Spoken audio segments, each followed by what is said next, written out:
Yes, welcome back. Welcome back. It feels like an eternity since I've been last here. Please unmute yourself, Mr. Dorsey. You never change your name. I can't hear you. No, I can't hear you. Let me tell him to unmute yourself. Yes, welcome to Black Oculus. We're back. It's been like, it feels like it's been an eternity, but because the programs are not regular Monday, sometimes they're on Saturdays now, and I had one Saturday. I was supposed to do one on Saturday, but the guy couldn't make it. So now we're back today, which is good because I actually am inundated with so much work at the moment and so much stuff in the real world that I haven't managed to get this all together. But I'm hoping in the next couple of weeks, it'll be back to normal. Anyway, joining me today is Mr. Dorsey for the second time, because it was so much fun last time. I had to get him back. What's going on? Thank you. Thank you very much. It's good to see you, man. It's very good to see you. So what's new? I don't know. Do you celebrate Pride Month? Yeah, I do celebrate Pride Month. In fact, there have been a couple of Facebook programs that I've joined on. The Triple Nickel is one of them. And then I've done some podcasts for several other people who are also celebrating it. And DC has a big Pride celebration, and so does New York. So over here on the East Coast, we're doing our thing and waving our flags and moving forward. I love the energy, man. I love like the way, it's shared around the world. Actually, there was some controversy in, I don't know if you can catch up with the Euros. We've got like this football tournament going at the moment. And there was the, obviously we support the Pride movement, obviously. And one country, I think it was Hungary, they were like, no, we don't support it. And I'm like, why would you say something like that? Let people live and enjoy their lives the way they want to, and express themselves. But I don't understand this whole hate towards it. It doesn't register with me. I'm like, huh? What? Yeah, it's still a lot of tension in the world around the subject. And I mean, and most of it comes from the born again Christian community, not all churches, but a number of Christian beliefs. I mean, it's the same with abortion and race and a number of things that are happening in the United States that bring a resistance to this. So the LGBT movement is still very uphill. I mean, it's still a lot of work that needs to be done in a variety of community. And now the transgender group is coming forward stronger. The bisexual group is coming forth stronger. The queer groups are coming out. And so, but anyway, we have books now, we have literature, we have movies, we have podcasts, we have supporters and allies, we have grants and funds. And when I worked for the federal government, I was the diversity officer and the special emphasis program manager for the LGBT community. So in my 74 years, I certainly feel like I've contributed to the movement and been a positive example. So, I mean, it's still a lot of work to do in a lot of categories of the United States and the world in terms of LGBTQ. And then I have my 3 books. So, I mean, what can you say? Actually, I didn't want to talk about the one we didn't really catch up on in the last, I can't remember what it's called. There was a 3rd book, which we didn't really talk about that much. Yeah. Well, the 3rd book is called From Of Time and Spirit. Yeah. And here's a copy of it. Yeah, and it just won, along with my other 2 books, the Independent Press Awards. It was considered a distinguished favorite for that group. So I was really kind of proud. I mean, I want you to see the little emblem up here, my little emblem, my Independent Press Awards. So that to me was, very significant. But the book is a tribute to my father. Mm-hmm. And the baseline of the story of his helping me come to terms with coming out in the LGBT community. Yeah. And yet my dad and I throughout my life never communicated. I mean, I was pretty much a mother's boy, and I was with her everywhere she went, to the grocery store, to the food shopping, clothes shopping, the hairdressers, the barber shop. I was with my mother. Yeah. And then from the time I was born to the time I was in 1st grade, we lived in a rural community. So I was with my mother, every day. So And so I had a lot of her inflections and behaviors and feminine actions. But I mean, still, I knew within myself at 4 years old that I was gay. And many people ask me, how did you know you were gay at 4 years old? But, at that point in time, I knew that my proclivities were toward boys. But yeah, I mean, boys, I mean, when I was a boy, not boys, not now that I'm an adult, boys, but I don't know if you had where in the Caribbean and in Europe where you were, but we had a department store here called Sears and Roebuck's. And many years ago in the 50s and 60s, they sent out a catalog. And, my mother gave me the catalog, to pick out my school clothes. And of course, they had a ladies section, a men's section, a children's section. But interestingly, in there, they had an underwear section for men. And of course, I had to pick. So when I saw these men models with their, I knew that was where my proclivity tended to be. I look at you laughing at me, but I mean, it's true. It's cool.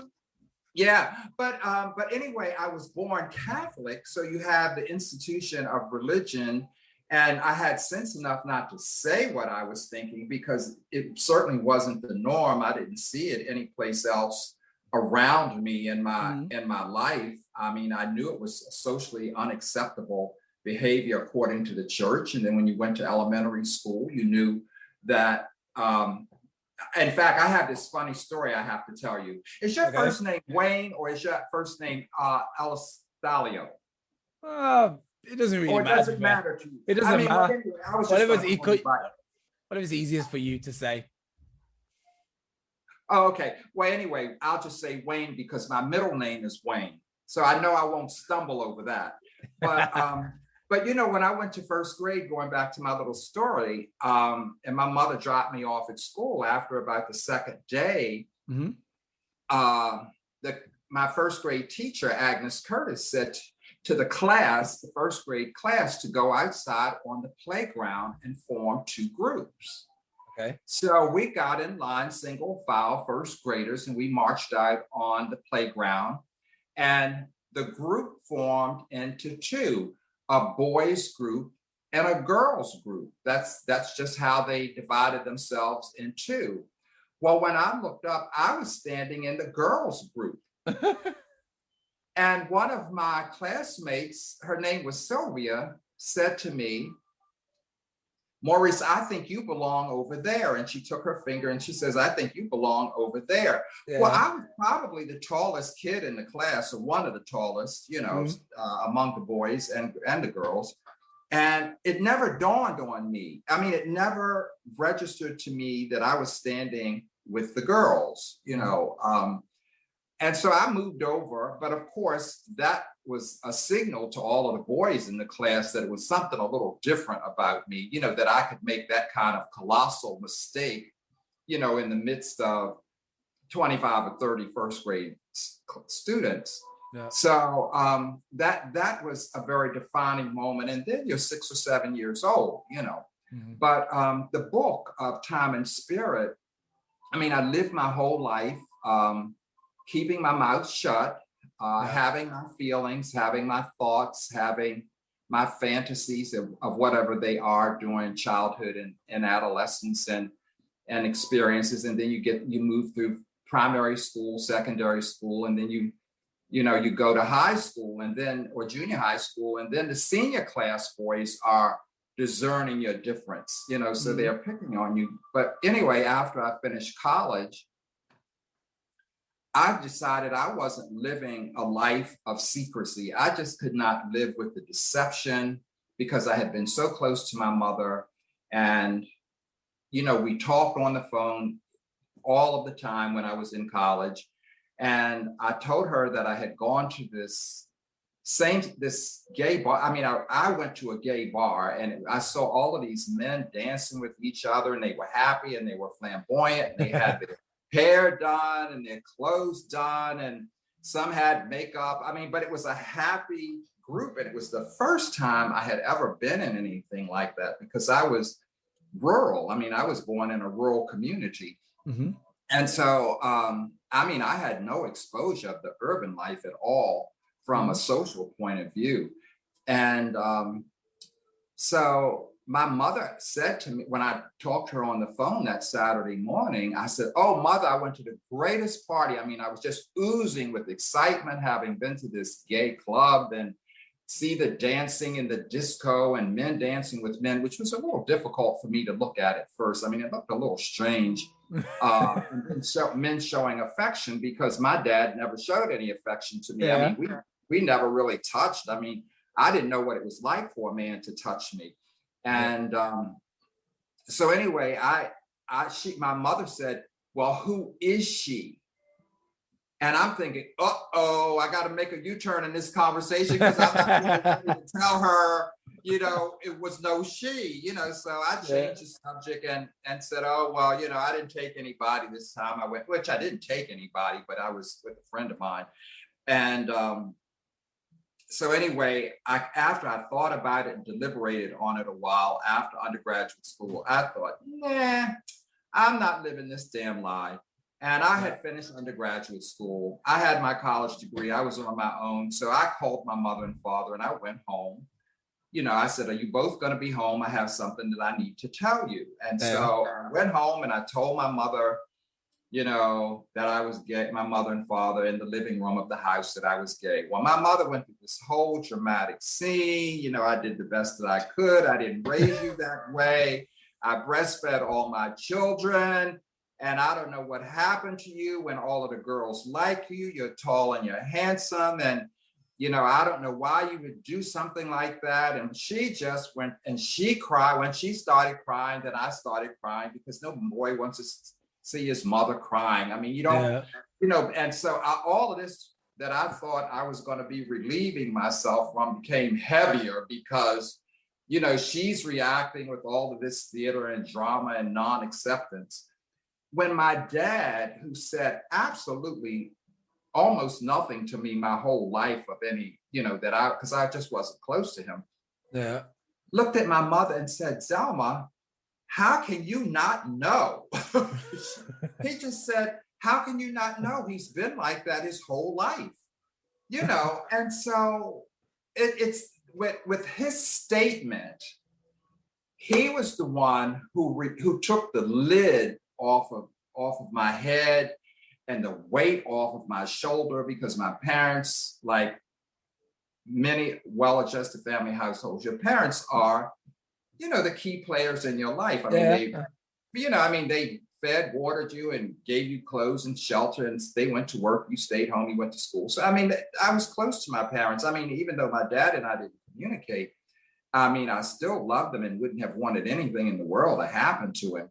And so the inspiration of this book of Time and Spirit is a tribute to him. And it's telling my relationship with him and the difficulty and the struggles I had trying to get close to him as a man of the turn of the century. He was born in 1919. So, it was going from the 1800s to the 1900s. And so his way of thinking and his way of parenting, and he came from a Catholic family and went to Catholic school, was so different than my thinking. I mean, it was like we were on two different planets, in the way we thought. But I could relate to my mother, because I was also materialistic. I mean, I like things. I mean, I wanted my TV and my record player and my music, and I wanted clothes, and I wanted everything. And my mother used to say to me, "Maurice, boy, I have 3 children. They don't seem to want anything, and you want everything." Right, my daughter.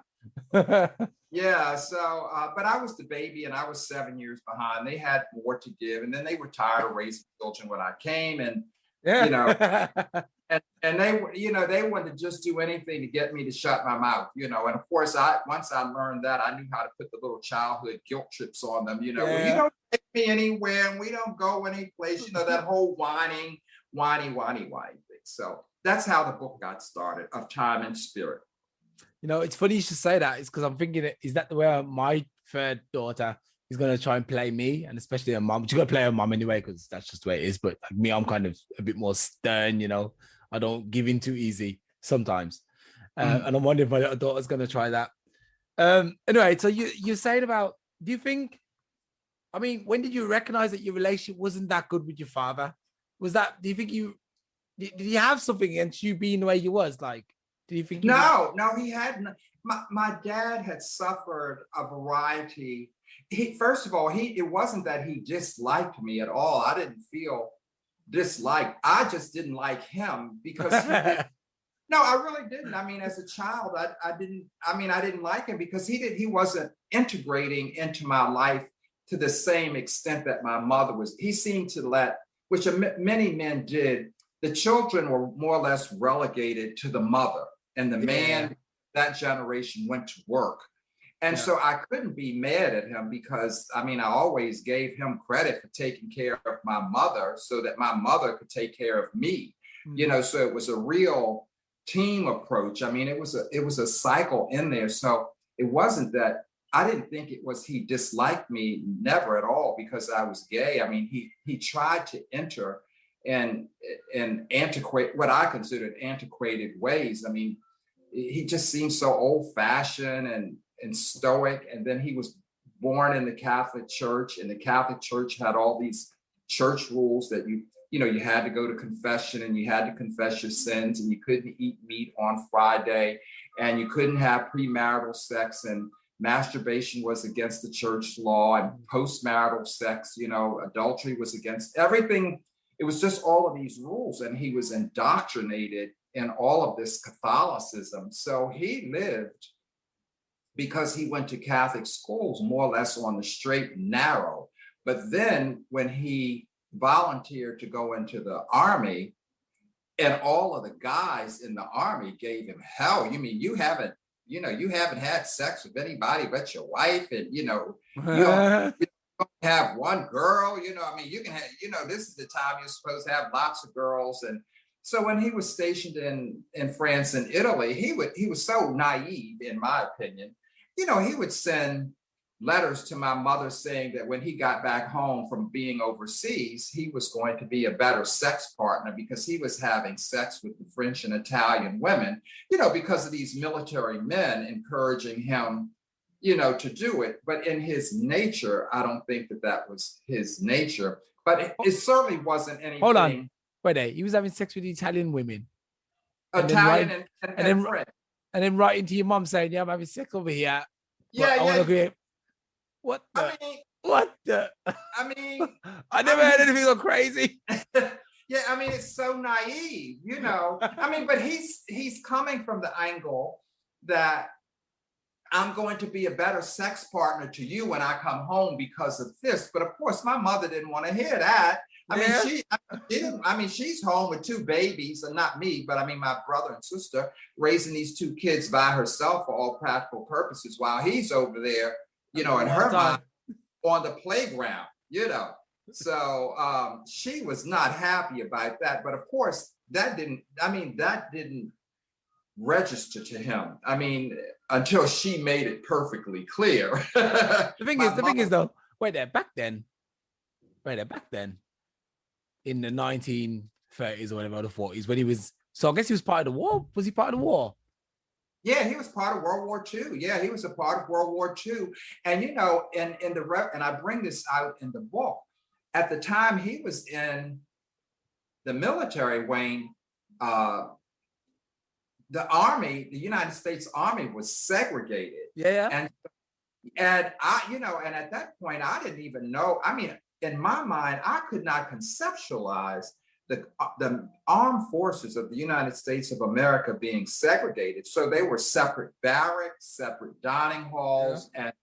And when my dad got to be like at the master sergeant level, where he was leading the new inductees to like Alabama, you know, when he got to the destination in the southern states, South Carolina and Alabama, where he would be stationed, the white officers would say to the young white recruits, do you mean to tell me you're letting this nigger bring you down here? You know, so he was discriminated against, and you know, he was denied off.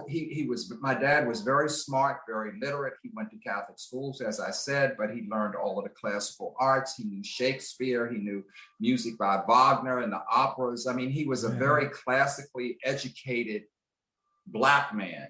but it just did not transfer over into the military and in his life in the real world, because I don't think as a youngster, he even knew that the world was as segregated, but he had lived in, of course, segregated housing.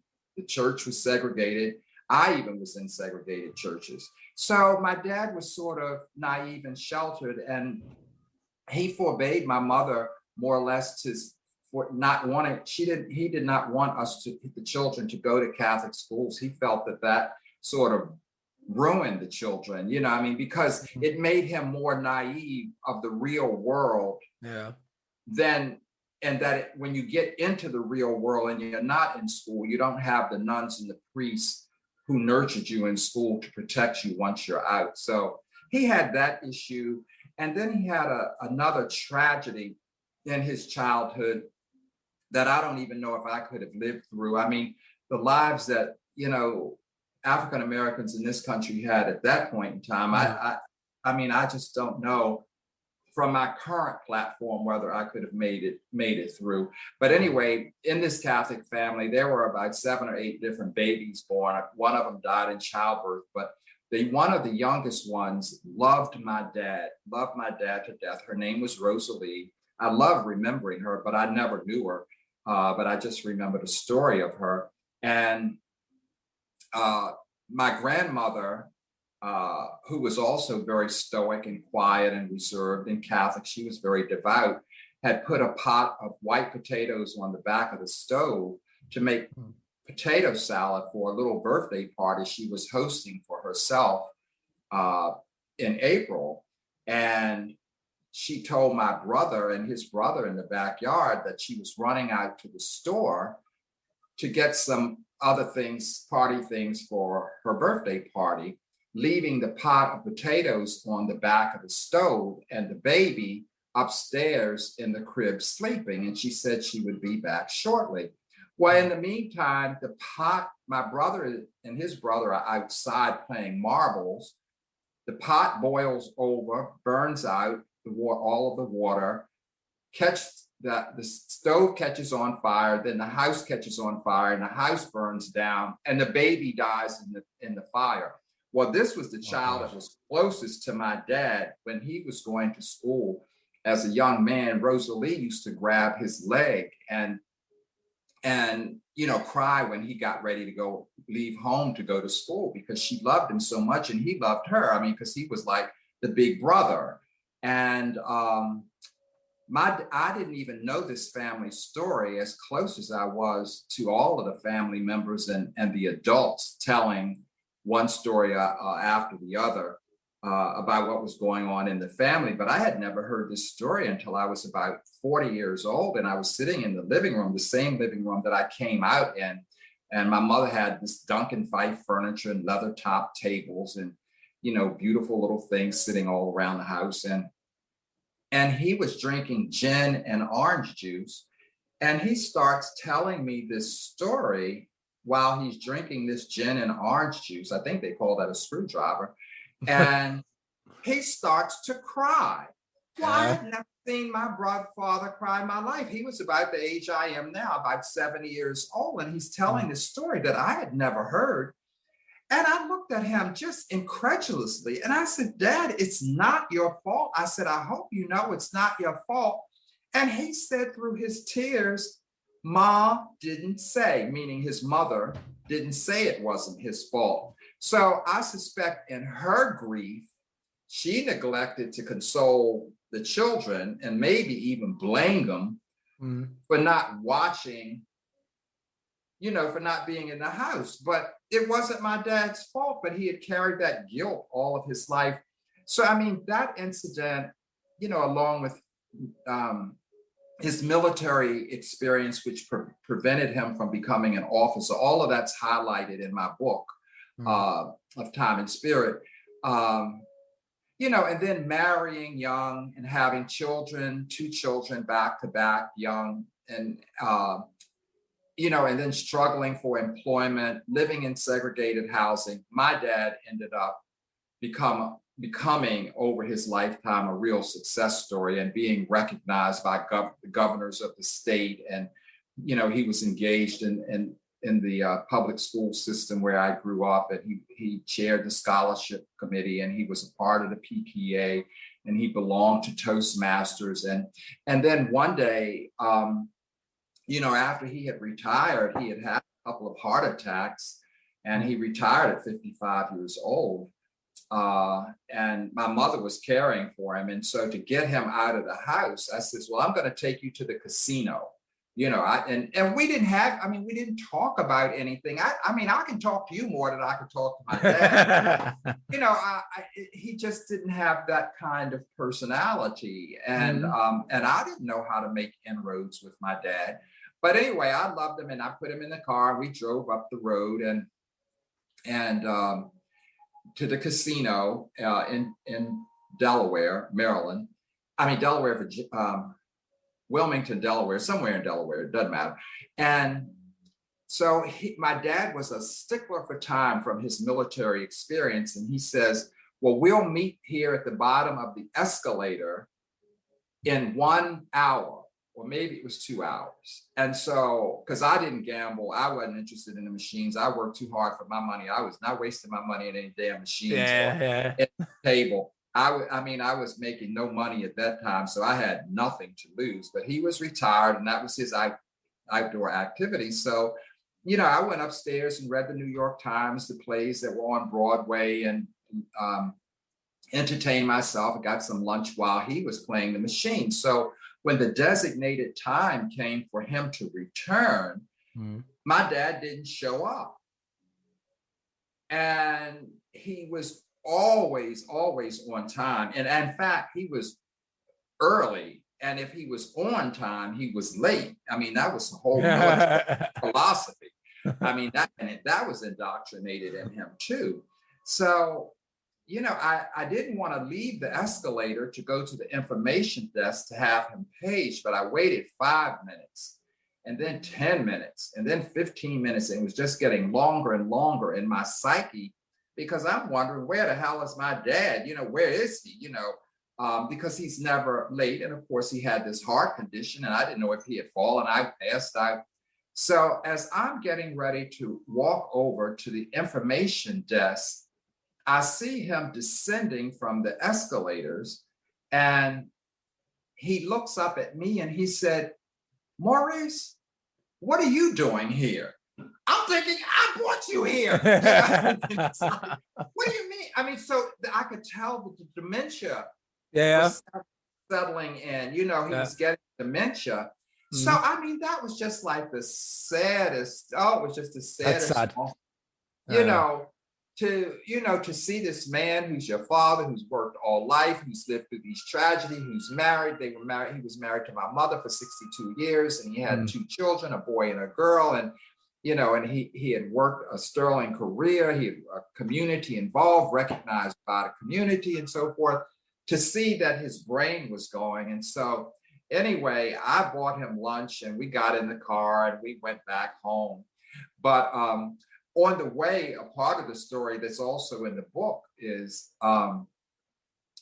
he loved classical music. He liked Beethoven and Wagner, and he loved Shakespeare, and he, as a writer and a poet, and, he liked all of the elevated classical, the Greek tragedies and things like that.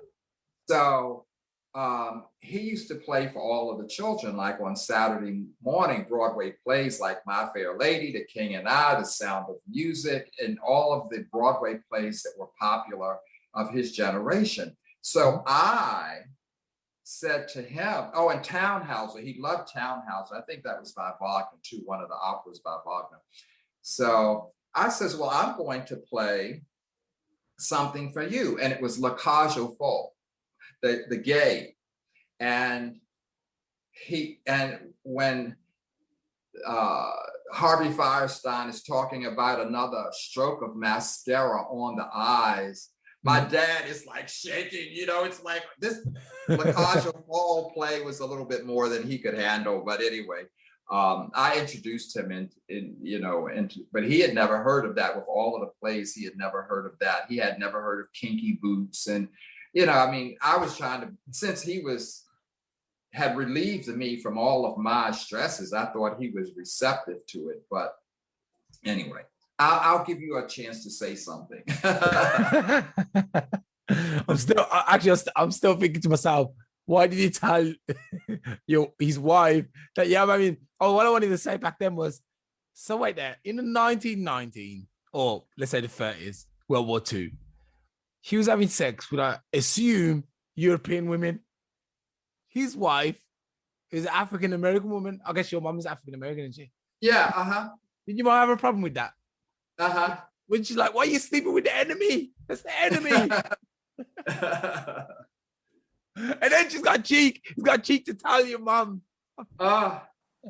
Yeah, Kate Church was out because my mother was from Washington, D.C., where I live. Now I'm the only one of her 3 children that lives in her hometown. So my mother was a little bit more urban, a little bit more worldly, a little bit more sophisticated. And her mother had died when she was 10. So my mother had to learn very early on that, how to ward off men. And, she was more or less responsible of raising her sister and brother and being a surrogate wife to her father from the standpoint of taking care of the house and doing the things that the women did in the household. So anyway, yep, that happened. Okay, so right out of the army too. What was that? What was that? She got him out of the army. She brought him back home. I mean, she wrote his commander and said, he's got to come back home. Because he didn't know what these men were doing to her husband over there. But an interesting thing too. My dad, when I asked him after, he blessed me, I guess you might say, with my mother, or relieved me from the guilt of being rebuffed by my mother and father. I mean, kids want to be loved by their mother and father. And when the father puts them out, or, kids become alcoholics, drug addicts, sex addicted, alcohol addicted, they act out because of the rejection of their parents. And I didn't want to be rejected, but on the same time, I was affected by the Catholic Church too. I didn't want to live with this guilt and sin according to the church, it's not a sin, but according to the way I was raised in that institution, I didn't want to keep having to go to confession every Saturday. So I asked my dad one day, why he, how did he come to being able to support me that way? And he said he had been in the military. He said he had seen a lot of things. And he said in his belief, he felt under certain circumstances, if a man was deprived of a woman for a sustained period of time, they would use other forms of outlets to have sex. And I'm just thinking, okay, he saw a lot more in life than I did, So anyway. Okay, and that story you said about the, because as soon as you said that, I was thinking of my daughter, she's 1.5 now, and I'm really like, because I got burned. I don't know if I told you that, but let me see. You can see these. When I was a little kid, when I was about 1.5, pretty much the same kind of thing happened actually. I'm not understanding your question. No, what you were saying, sorry, about what your the story about the little, I think it was his little sister who passed away from a house fire. Yeah. Yes. So I was involved I can relate to that because I was involved in the house fire too when I was little, and I ended up burning myself. Luckily, it was only, I was deformed, obviously, with my fingers. Right. 3 of them here. Oh, yes. And the one here that melted the bone, that actually melted the bone, and he stuck in the one position, I'm so sorry. Yeah. That occurred as a result of a house fire? Not quite. I think it was more like, the same thing. My mom had to go to the door or something, left the heating on, but never thought twice that I would go and try and grab it. And I just went straight for it. And she came back and I was stuck to the heater, basically. Yeah. Oh, okay. I could only imagine what that was like for her seeing that, because whenever my kids like fall off a bike or something, man, I'm like, I failed. So you can imagine what it was like for her, but I can only imagine what it was like for your grandma, I guess it would have been. When she came back and found that the house is burnt down, one of the kids has passed that. Whoa, that's and I also think about my daughter too. She's 1.5, and I'm always trying to protect all my kids. I'm like, look, guys, stay away from fire. Don't run with knives. Don't do stupid things. It can happen really quickly, and that's a nightmare for me. Well, I find being 74 years old, there's so much tragedy in the world. I've been on around the world twice on 2 world cruises. And in every country of the world, there's so much tragedy, there's so many issues where people need help and guidance. One of my Facebook friends here in Washington, D.C., is still grieving from a tractor trailer truck that ran into an SUV that his mother, his sister, his 2 nieces and nephews all died. Really? From a truck driver hitting their SUV, and the driver had gone to sleep at the wheel. Yeah. He had been driving for 35 hours. 35 hours? And he went to sleep at the wheel. He had no scratches, but the damage that he did was 5 family members being killed all at one time on the same day. So, there's a lot of tragedy in the world that it's just so sad. It's just, I mean, and it just makes you wonder, how do we stay safe? How do we be careful? How do we protect our children, our young, and how do we protect our LGBT community? I mean, because many of them are victims of physical violence, psychological. Yeah. I mean, there are horror stories in the gay community of how some parents treat their children. I mean, and it's not, it may have subsided somewhat, but there's still a lot of problems, for the LGBT community right now. So I'm happy to have been able to write these 3 books. And I do find that the LGBT community at all socioeconomic levels, whether you're extremely rich or upper class, middle class, or lower class, all of them are suffering from, the same types of things. And I just finished reading a biography on one of the US presidents, one of the Roosevelts, Teddy Roosevelt. And one of the things about these very elite people who go to, the Harvard University and Yale and Oxford and Princeton and some of these great things, the very wealthy people, the Boston elite in Massachusetts at Harvard, they have the same kind of health issues, death issues. Their children die, their wives die. Yeah. They are also victims of tragedy. I mean, so at every socioeconomic level, I think people, just all of us, which just makes it so hard that we try to, we have these polarized groups, these groups that divide and separate us and keep one pitted against the other. It's just unconscionable to me. It's crazy. We're all vulnerable. We're all vulnerable. We're about as powerful when you think about it. When it comes to the machinery we've built and the technology advancements we've made, we're about as fragile as an ant when it comes down to it. Absolutely.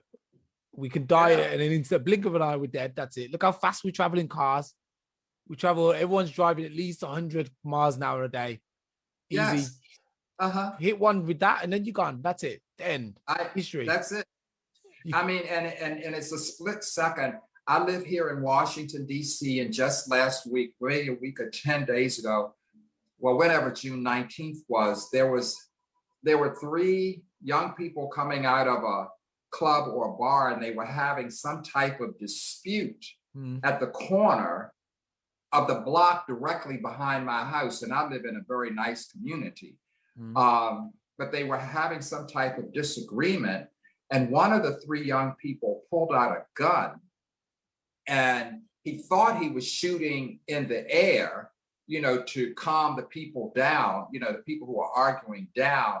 And it actually hit a standby person, a person who was just standing, minding their own business, and killed them. I mean, just standing on a street corner, waiting for the light to turn from red to green so that they could get the walk light. You're just standing on the corner and a bullet comes and hits you, and you're not a part of the disagreement. You're not a part of anything. It's just, that's like really, very tragic. And I don't know if you heard in your country too, another piece of the news, we have the military academy here, and a family from Texas just came to honor their son. And she was standing in Annapolis, Maryland, at a very nice hotel, and she was shot and killed by another stray bullet. They was just standing there, and it's like they haven't even found the people who shot these people yet. It's just, it's a lot of tragedy in the world. So we have to keep working and doing good things like you're doing, and help people, increasing awareness, writing books, doing podcasts, doing TV shows, doing billboards, donating. We just have to keep at it because the world still has a lot of problems. Yeah, for sure. For sure. And of course, the next problem is, I think my dad, he said something about dementia. Your dad had that late in his life. My dad also has that, but I don't have you have a closer relationship to your dad than I've had with my dad. My dad was kind of like, he was a rolling stone, basically. So my mom found her attractive, thought he'd knock her up, and then took off, basically. But every now and again, like maybe 4 or 5 times in my whole life, I saw him when we was young, or throughout my childhood. And obviously now he's suffering dementia, so I don't even bother with him because I'm like, he doesn't remember anything anyway. But you see what he does to somebody, it's like for me, my wife's grandma is also suffering dementia, and you see that person is gone in it. The person who was there is now gone. They're still there, but they're not there. You can't ask them anything. They're saying stuff from back in the day, I'm like my wife's grandma, she'll be like, so I'm going home now. It's like, what do you mean? Yeah, I'm going on to go and see my mom. My mom's coming in a bit. I'm like, your mom's been dead for 50 years. It's like she talks about her mom being alive, and last time she confused me with one of her family members. And I was like, you're German, I'm black, can't be any connection. And then I'm also like, what if she she goes back into the old days and thinks I'm an enemy, and she pulls out a shotgun and shoots me because she thinks I'm back in the war. I'm scared that she'll go back to the wartime and be like, oh, we're at war. Look, an enemy, and go get a knife and try and stab me. I'm gonna worry about this stuff. Well, you know what? Your story is so interesting because, sometimes I wonder if my story sounds like whining, because my dad was at home at the dinner table, after the military every day. Even though we didn't communicate, and he was the disciplinarian and the head of the household and the breadwinner and all of that, and we were just subordinated children. But in your case, your father wasn't even at the dinner table, every day. So, if you put it on the scale, your story sounds more tear-jerking. It's more of a situation where you've been victim of this human being that's your father, whose role is to protect and to their children, to provide and to protect for their children, and he's like absent. He's gone. And then when he gets old, he has dementia. And it's like, I can't ask him anything. It's like you don't get anything out of this. I got nothing from the guy. Nothing. You don't get anything out of it. Yeah. No history. And with my dad, at least I was able to break through, and we were able to break through and come to peace at some level of peace before he died. And I remember when I picked him up at the hospital, the Johns Hopkins University Hospital in Baltimore, Maryland. I picked him up after his heart surgery, and the doctors told me I had to put a pillow over his, over the incision before I put the seat belt on and drive him home. And I couldn't drive the car more than 40 miles per hour. And he was kind of slumped over in the car like this on the seat belt, I guess trying to get home and trying to stay comfortable, whatever he was in his head. And out of his mouth, of this man that I had not had any long conversations, he looked at me and he says, Maurice, I had 3 children. I loved all of my children, but you're the best one. I nearly crashed the car. I mean, I never got a compliment or an encouraging word, or, I mean, and for him, I mean, of course, this is he's coming down from his life now, and he's sick, and I'm caring for him, but I mean, just to hear him say that, and I didn't cry in front of him, but after I got him home and I, dropped him off and did what I had to do and cut his hair and whatever, I got in my car and I just let this stuff out. I just cried and cried because, I mean, now I'm 50 or 60 years old, and now he's having his awakening of his fatherhood, and, and I'm included in it. So, I mean, at least I got that, but, I don't know. Parents, I mean, we didn't come with guidebooks and directions and blueprints to how to raise children, but some of them can have really fucked up bad. Yeah. I think to me, it would have just been, like you said, your dad was there, you know what I mean? You still could have asked him a few questions. I never had that option. When I saw him like, I didn't see him much when I was little. Then I saw him again when I was about 17. He took me driving. I saw him like 2 times and he was gone again. I was like, and I didn't see him again till, in fact, the last time I saw him, I knew he was getting sick.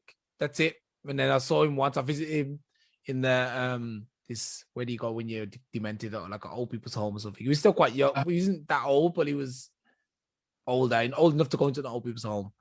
And now he's there, and he's a vegetable now. That's it. It's a vegetable. Like you just see him, his eyes are up there, and he's like, and he's just. I'd made peace. I don't mean any ill will to any human being, to you or me or our parents, but there's an old saying, an old tale saying. I don't know where it came from. Of what goes around comes around, and I think we can't live an inconsiderate, good life and expect to have a good ending. I mean, if you're not living your life doing the best that you can do with what you have, where you are under your circumstances, but it's your best life, you can't expect on the other end. And I don't know if it's any science that supports any of that, of what I'm saying, but I have lived long enough to see that those people, even if they have justification, who haven't lived correctly by just common sense. I'm not even talking about a Bible. I'm just talking about the difference between right and wrong. Yeah. And people who can't discern that end up having an end that's not pretty. Yeah. I mean, not a pretty end. Sure. That's what. But I have to be careful about what I say, because I don't know how my end is going to be. You'll be fine. Actually, I said that, I sat down with my mom, I think it was, and I said, it's weird. This guy forgot about all his kids, because he had 9 of us at least that we know of. And he didn't really care for none of them. Yeah. Yeah. And I was like, it's weird. He forgot all of us when we was young. And as he got older, now he forgets. God took away his memory, because that's what he started off doing, forgetting everybody. So he took it away. And I was like, fate. Like me, I'm cold to it. I'm numb, because I'm like, I made peace a couple of years ago. So I'm not going to go and visit him. I'm not going to go visit him based on the fact that when he was fit and healthy, he should have been visiting me. I'm not going to go there now and visit him and give him comfort and relief, because he can't even tell me he's sorry. He can't even tell me anything. I'm like, dude. Yeah, well, I mean, you don't owe him anything. I mean, it's not, it's another expression that people make deposits in your life. Deposits like equivalent to a bank account. They're putting something in, like money, and they're withdrawals from you. People who take from you, and people who don't participate in your life like a father, they're withdrawing from you. Yeah. So I mean, the balance, I mean, if you look at the balance sheets of deposit and withdrawals, he's withdrawn more from you than he has deposited in you. I mean, in terms of good stuff. But of course, you have to look at it this way, Wayne.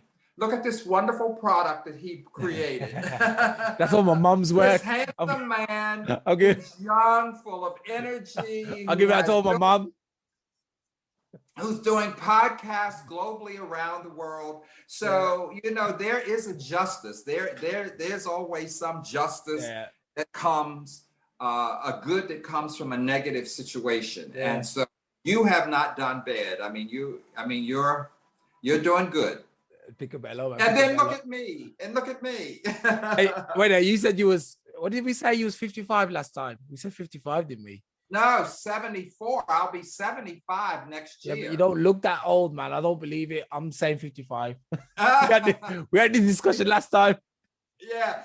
Somebody, one of my girlfriends said, friend girl, I don't mean like romantic because I'm gay, but she said, I want to see your driver's license. She said, I don't believe you're 74 years old. But anyway, I'm 74 years old.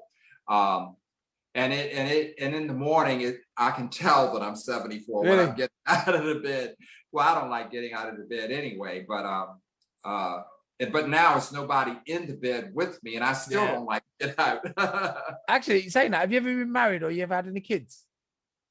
No, I've never married, never had any kids. Thank you for asking. I've had 2 long-term gay relationships. One for 22 years, African-American man for 22 years. He was 9 years older.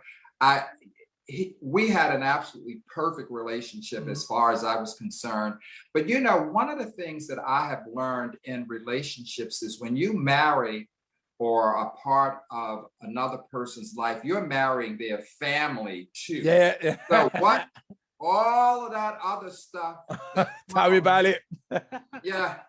You got all of those sisters and brothers and cousins and aunts and uncles who are loyal on that team. Yeah. And I was, and if you're gay and they don't like you, boy, it's not going to be easy. So I endured my first relationship, but the primary instrument of the demise of it, from my perception, was his mother. I mean, he actually loved his mother. And I came home from a business meeting many times, and she would be sleeping in my space of the king size bed that he and I shared. And I just thought that's too weird. It's just too weird for me. It's just too weird, So anyway, I had my second relationship, and it was 12 years, and it was a white guy from Dutch descent.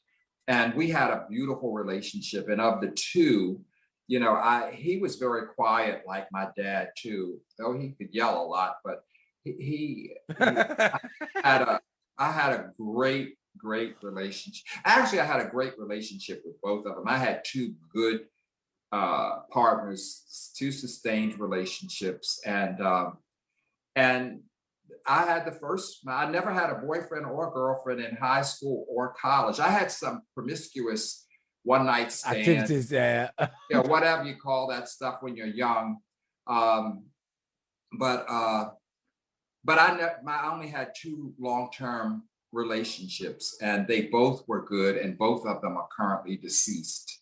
Oh, and I didn't kill them. Yeah, I was gonna say you killed them. I know I get you guys. At least I don't think I did. Just outlive both of them, I guess. Yeah, well, I hope so.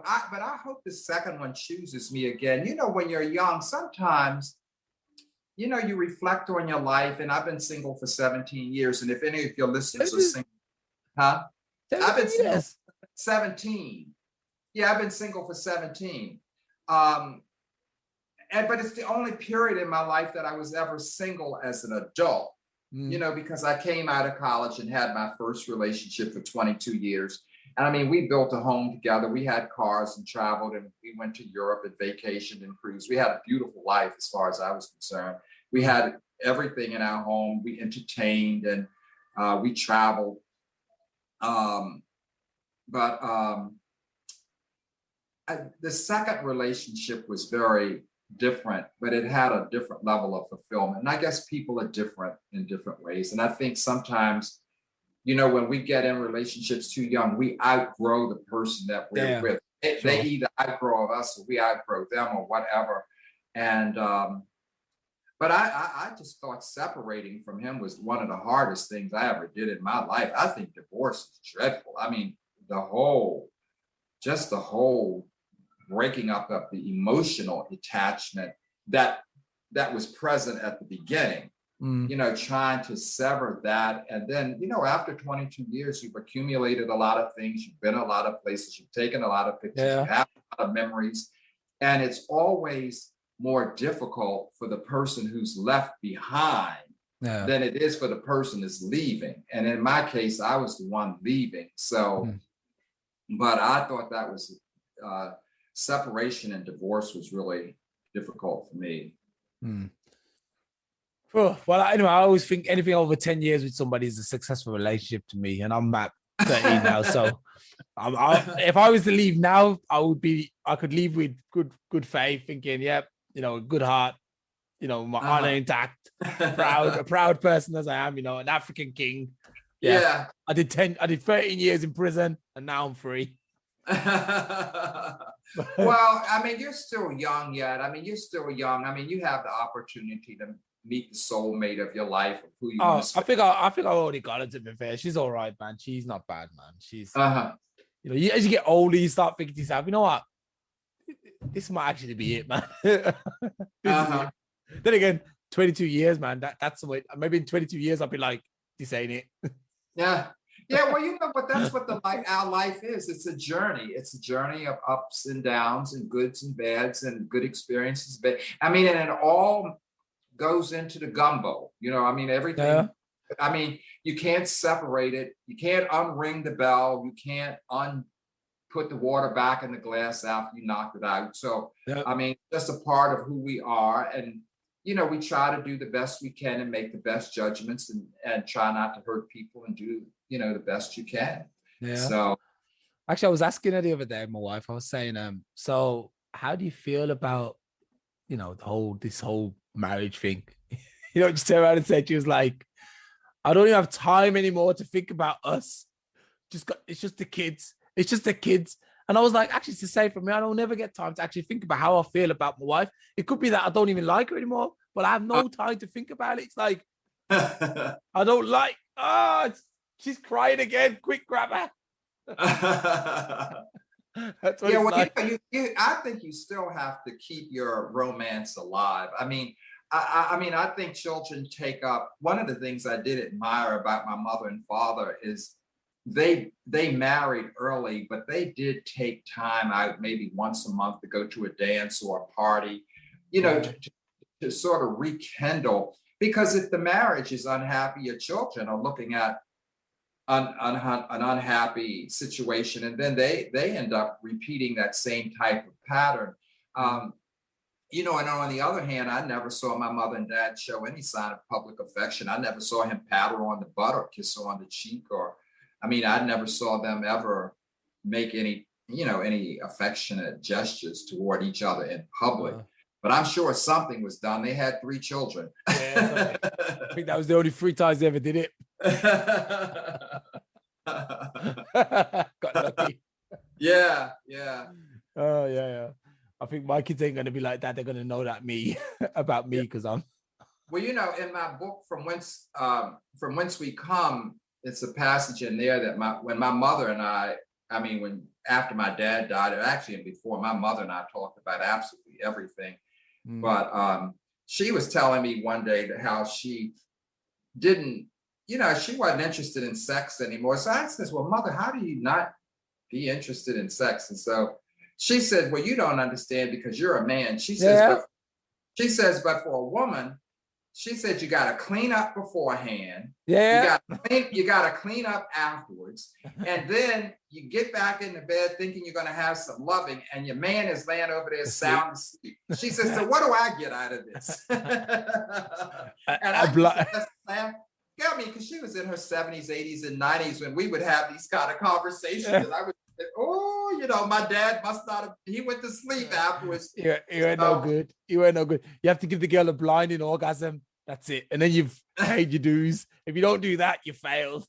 No pressure for the listeners out there. No pressure. Yeah. So. Yeah, man. Anyway, I don't know, man. I think I'm going to give you the floor for a bit.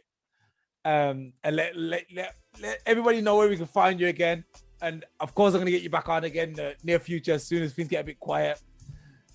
Well, I thank you so much. Well, first of all, I just thank you for having me back a second time. It's an honor. It's an honor. I love the communication that you and I have, and I have enjoyed hearing your story as much as you have.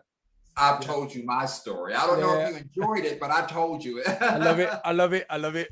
And so, and I'd like to thank your podcasters who listen and who support you. And I think this information sharing is good all over the world. In fact, sometimes I forget you're in Rome, Italy, Stockholm, Sweden, Germany, Berlin, Germany. Well, it's the European time, isn't it? England, Germany, it's all over. Like, so I'm based in Germany, but I'm also like from England and places like that. So it's everywhere. Yeah. Yeah. Okay. Well, good. Well, anyway, I thank you for all of that, and I thank you for sharing my information. This is my first book, Businessman First. It's also a 2-time award-winning book. It's the story about the first African-American man who ever issued stock publicly on the New York Stock Exchange. My second book is From Whence We Come, which is an award-winning book. It's a novel and but autobiographical in a sense, but I had to change the names to protect some of my family members. And my third one we talked about today, Of Time and Spirit, which is a tribute to my dad. And you can reach me at www.mauricewdorsey.com, which is my name. And my email is mdorsey10@outlook.com. So if any of your listeners want to contact me, or that's fine. And I thank you again. And I'm done if you're done. I still want to know if you did an audio version of your book with you reading it. After I've done what now? An audio version. So what you do is you go into a studio and then you read the book. You read everything from the first word to the last word, and then you compile it into audio, and then you sell that version too. Well, I think you said that to me too. And I've had just a few requests of doing audiobooks, and I haven't done that yet. I have please do but, it. Yeah. But it's sort of expensive. I've spent a lot of money. I can do it for you. Oh, well, if you can do it to me, send me an email, tell me how I do it, and I'll be happy to do all 3, 1, 2, or 3. Yeah, okay. And remunerate you if I can afford it. Yeah. I will pay you if I can afford you. I'll do nice and cheap, man. Nice and cheap. A Lamborghini. Yeah. Okay, let's keep in contact, and I'll let you know how we can do it. Okay. It's a blessing to have you again. Thank you very much for joining us. Peace out, man. All right. Thank you. Bye.